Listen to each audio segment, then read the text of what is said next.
This program is brought to you by Barristock, Kung, Breeders' Choice and the International Fund for Animal Welfare.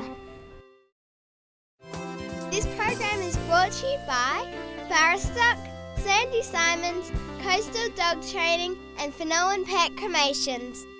Hi, welcome to another great show of All About Animals. I'm Olivia. And I'm Jake. On today's show, I'm going to meet some sharks. And I cuddle a baby pet rat. How cute! And we meet a gorgeous Australian shepherd. And after the show, make sure you go to our Facebook and Twitter pages for great updates. Sit back and enjoy another great show of All About Animals.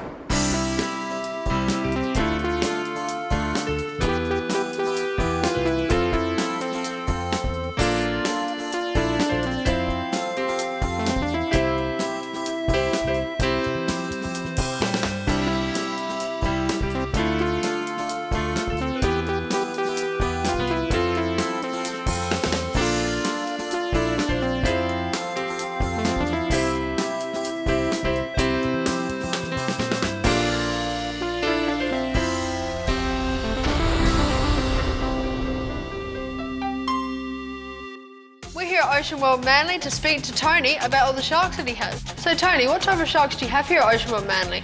We've got some grey nurse sharks, we've got wobbegong sharks, we've got some Port Jackson sharks, which is Sydney Harbour local, and of course we've got some bamboo sharks in here too. And what are the differences between them all? Well, depending on the sharks, our grey nurse of course are a big shark. They swim around in the mid-water. We've got our wobbegong sharks, which are a bottom dweller. They're a stalking predator, so they live around in the camouflage, as do the Port Jacksons, and the bamboo sharks lay on the bottom as well. So do they eat just fish? Well, they do eat fish. All of the sharks eat fish, but they do also, the smaller sharks, the Port Jacksons and the wobbegongs, tend to eat a lot of your mollusks, cephalopods, so your octopus, cuttlefish, those sort of things as well as smaller fish that they can get. Oh, cool. And where are they mostly found? Well, the grey nurse population that we've got here is the East Australian population, so from southern Queensland waters all the way through to southern New South Wales. Okay, and are they dangerous in the wild? Our grey nurse sharks are considered a non-dangerous shark. We're more of a threat to them than they are to us. Oh. We tend to damage them by fishing and so on, boating accidents. Oh, okay. And what about the wobbegongs and the Port Jacksons? The wobbegong sharks are found along the west coast of Australia, up across Indonesia, and mainly down on the Western Pacific along the east coast of Australia and some of the Pacific Islands. The Port Jackson sharks, generally around Sydney, around the Sydney Harbour is their main area, but they do radiate out a little bit north and south of Sydney Harbour. And what do you like most about sharks? I love their power, Yep. but they're still very gentle animals.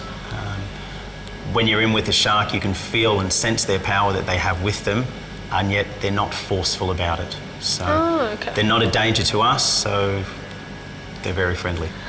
Oh, and Jake, another thing that I love about these sharks is I actually get to hop in and swim with them. Are you serious? Yeah, so do you want to come and see me in there? Sure. So, let's go.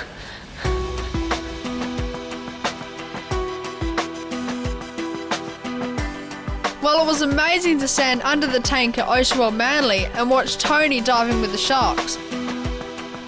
They really are gentle giants in the water, and he was able to get really close to them and film them for us, which was great.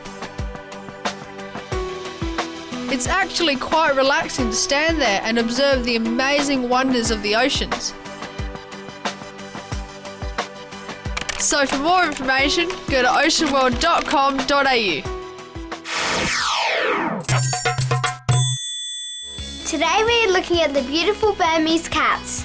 So Beverly, what do you like most about the Burmese cats? They're very beautiful to look at, and they're also a very, very beautiful temperament. They just love people. They are all individuals, and this one's very noisy. Would you like to hold her? Sure. Tuck her under, that's it, and stroke her, and she should stay there. So Bev, do they come in all colours? They come in 10 colours. There's brown and blue, this one's lilac, there's also chocolate, red, cream, then brown, blue, chocolate and lilac torties. So quite a lot of colours. Yeah. So do they make a good family pet? They are a wonderful family pet. They don't care how often they're picked up and cuddled, and if they had a kid's birthday party, they're happy to be past the parcel. As long as they're getting cuddled, they don't care. So do you spend much time grooming them? A little bit, not a lot. Grooming basically consists of what you're doing now, which is stroking. And as you can see, because it's winter, you're stroking out quite a lot of dead winter hair, and you're getting covered in it. And how much do they cost? They come vaccinated, desexed, microchipped, house-trained, wormed, house-raised, and they cost you about $600. Most breeders charge around that price. Well, thanks for sharing the Burmese with me. They're very soft. You're so welcome. There are lots of different types of pets you can have. Today we're going to find out what it's like to have pet rats. So Danielle, what made you decide to get pet rats? Originally we bought one as a gift for a family member, but she ended up being pregnant, so we got stuck with these guys, and they've been a pleasant surprise. And do they live for a long time? Their lifespan is 2 to 4 years, but usually they will survive until 2. And how big can they grow? Well, these guys, being male, can get to maybe the length of your hand, maybe including their tail. Yep. But females are obviously smaller. Yeah. So what equipment do you need to look after a rat? For these guys, being that they're still quite small, Yep. one of these containers is fine. Yep. But once they're fully grown, obviously they're going to need something a little bit bigger. Some people keep them in fish tanks with a wire top. As for equipment, just a bowl and with food and water. Yep. And people say that they're dirty. Is that true? They're actually extremely clean. Yep. If you watch them, the one that I was holding just before is now cleaning himself. Oh, yeah. Yeah, they don't actually like the oils on your hand. So as soon as you've touched them, they will actually clean themselves, thinking that you're the one that's dirty, not them. And what do you feed them? Well, when they're fully grown, they a rat pellet, like what's here. These guys have just started going onto it, so they're a little bit too small for it at the moment. But usually the rat pellets, as well as vegetable scraps and nuts and grain and that sort of thing. So Danielle, what do you like most about the rats? I don't know, they've got a bit of character, and they seem to be very curious but calm at the same time. Well, thanks Danielle for sharing the rats with us. You're welcome. They're really interesting and very cute. Yeah. After the break, Jake and I get to go into surgery and watch a dog being dissected. It was so cool. And later in the show, I catch up with Port Power legend Kane Corns. Welcome back to All About Animals.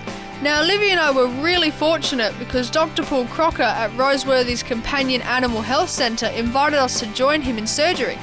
We watched Don as he started by getting scrubbed up. It took a while to get clean because he said it's really important to make sure there is no chance of infection with animal surgery.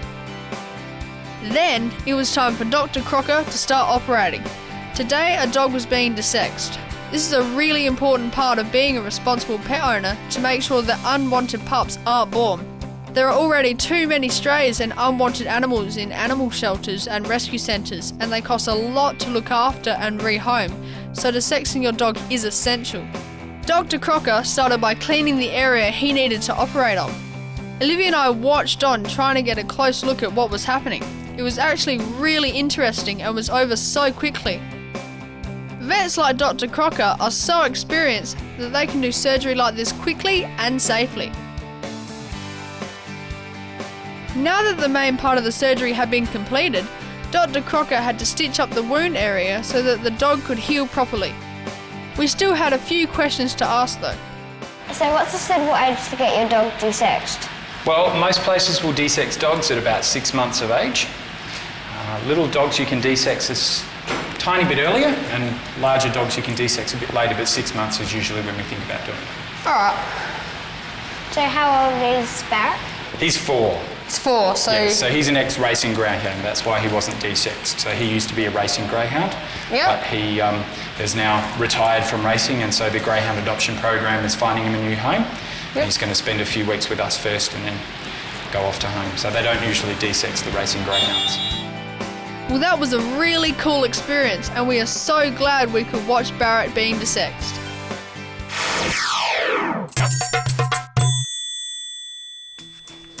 Now in the wild, horses' hooves will naturally wear down to a healthy length, but when they're kept in paddocks and stables, they need some help from a farrier. When you own a horse, it's really important to make sure you have a farrier coming to check your horse about every 6 weeks. Horseshoes protect their feet from the weight of the rider as well as any hard surfaces, plus the farrier will trim their hooves just like we do with our fingernails. First, the farrier will file and trim the hooves down to a healthy length. Then he'll fit the shoe to the foot and use nails to keep them secure. It might look painful, but the nails don't even hurt because they're inserted in the non-sensitive area of the foot. But only a trained professional can do this, as the nails are put in a very special place using a special technique. It costs about $80 to $100 for 4 shoes depending on the farrier.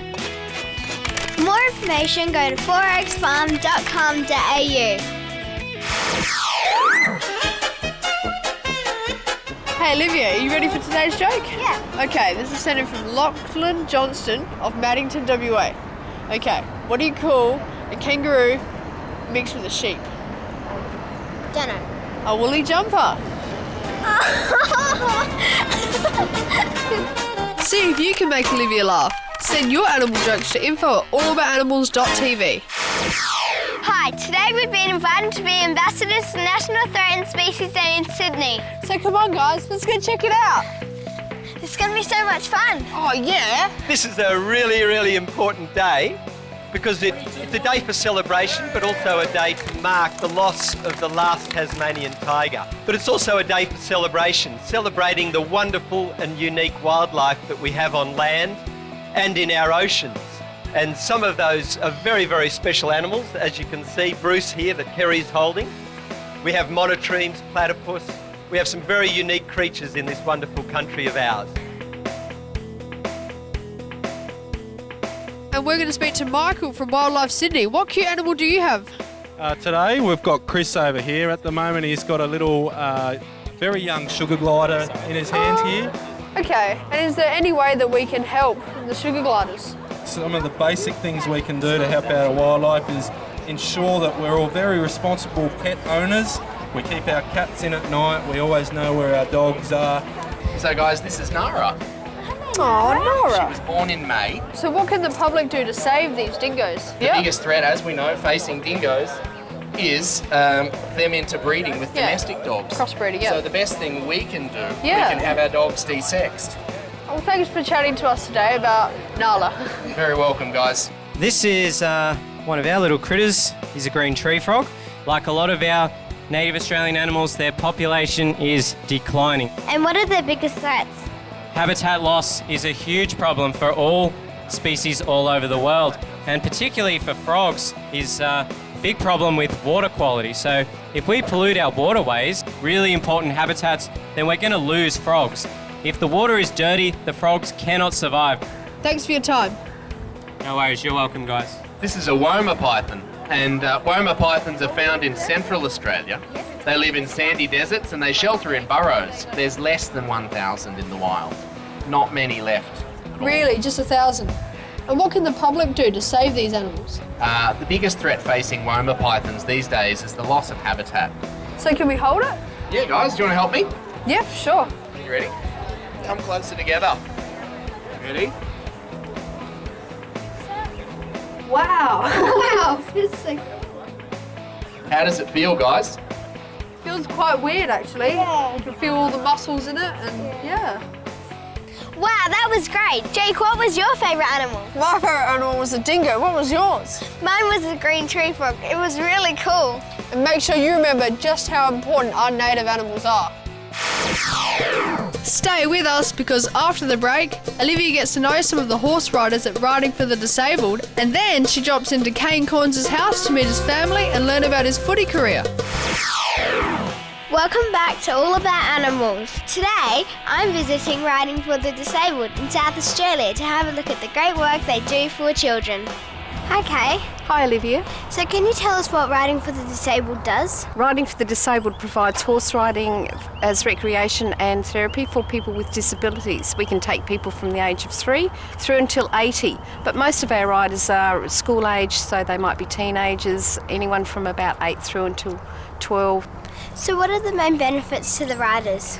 It gets them out of an institution, it gets them out of school, it gets them into a physical activity that's actually good for them, not only for their physical body but also for their minds. So it gives them an intellectual challenge to overcome, and that might be overcoming the fear of riding the horse, it might be overcoming a fear of holding something, particularly if they've got an intellectual disability.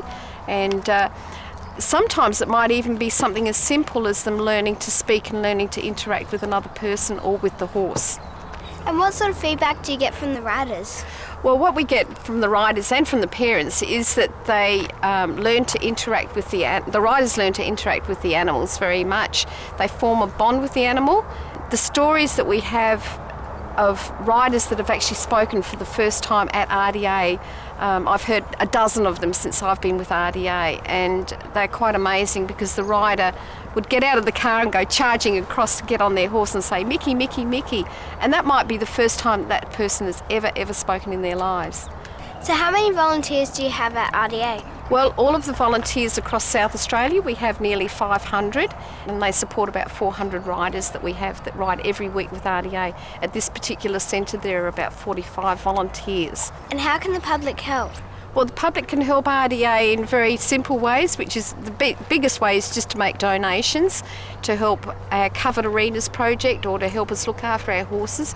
Well, okay, you're doing amazing work here. Could I have attend one of your classes? Certainly, Olivia. Which horse? Any. I find riding horses really fun, but for the kids here at RDA, it means a lot more than just that. Now, I had a quick chat with one of the parents who has 3 kids with autism, and all of them have participated in Riding for the Disabled. My son Orlando, he's here today at the Northern Area Centre, Riding for the Disabled. He has autism. He's 3.5. He's been riding since 3. He was quite small when he started, but that wasn't an issue. The centre was happy to take him on. It's helped him develop his balance, his movement. After a riding session, we do find that Orlando is quite settled for the afternoon. He's more focused on things that he does also. So yeah, all around it's a win-win situation. For more information about how you can help, please go to rda.org.au. The Australian Shepherd is an intelligent, active working dog, and I'm here with Pauline to check it out. So Pauline, is the Australian Shepherd actually Australian? No. Really? They're actually from America. They've been in Australia since 1994 when the first imports came across, but they originally developed in the United States. Oh, okay. I've noticed that BJ doesn't have a tail. No, BJ is one of the few species of dog that actually come with a natural bobtail gene. Really? And they can be born with varying lengths of tail, from nothing that BJ's got to full length or anything in between.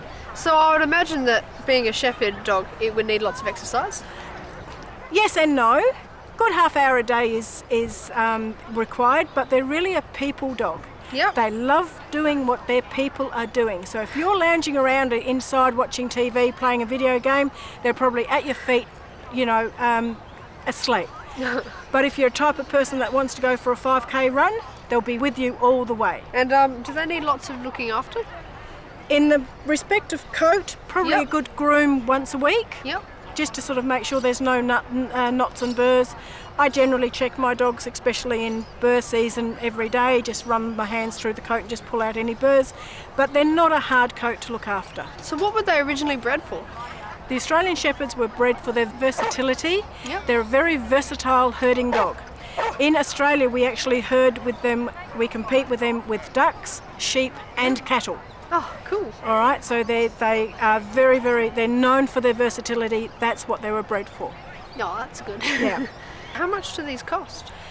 You can get an Australian Shepherd puppy for about $1,000 for a pet, up to $1,500, $1,800 for a show quality dog.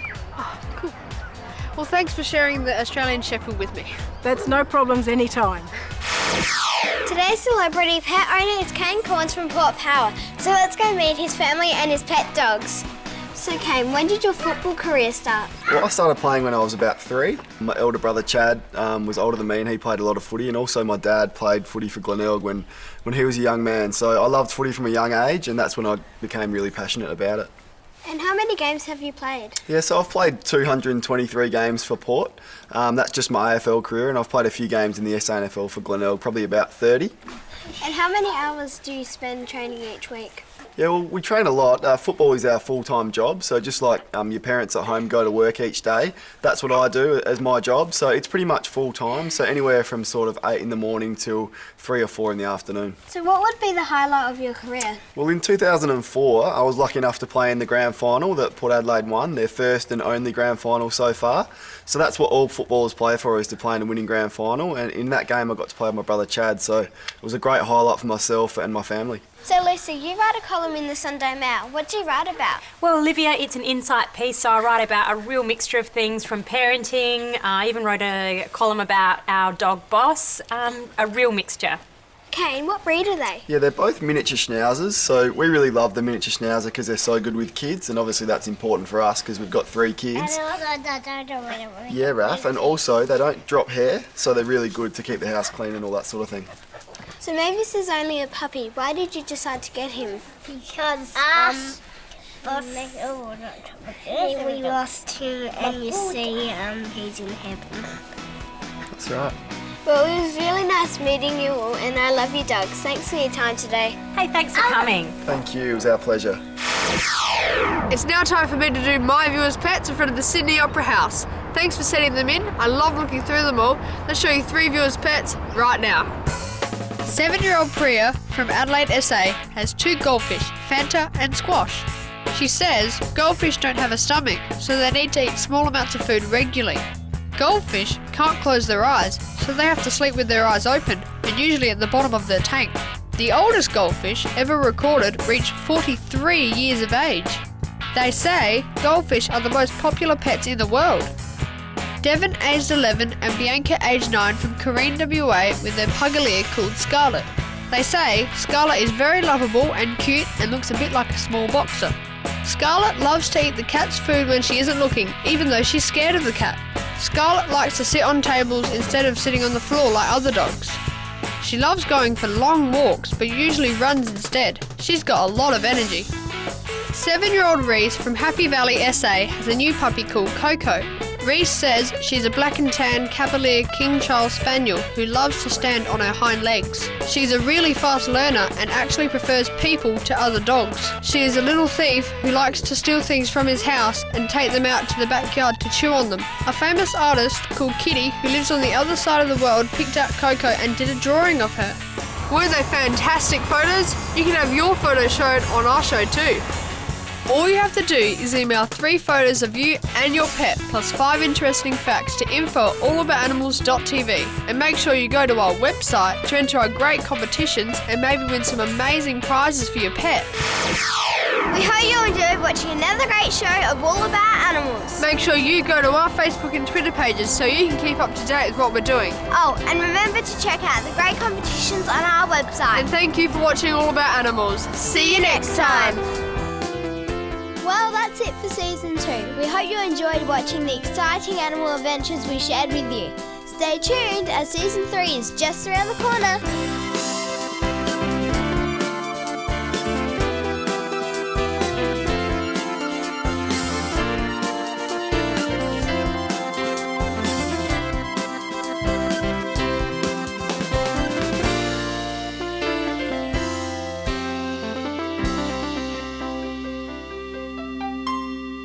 This program is brought to you by Barristock, Command Dog Training, established for over 25 years, Linden Park Boarding Kennels, the very best professional care in a wonderful environment, Breeders' Choice and Yarraville Village Animal Hospital. This program was also brought to you by Betts Kids, Westfield Marion, Esprit Kids, Pumpkin Patch, JR's Surf and Ski, Breeders' Choice, JJ's and Bonnet Saddle World.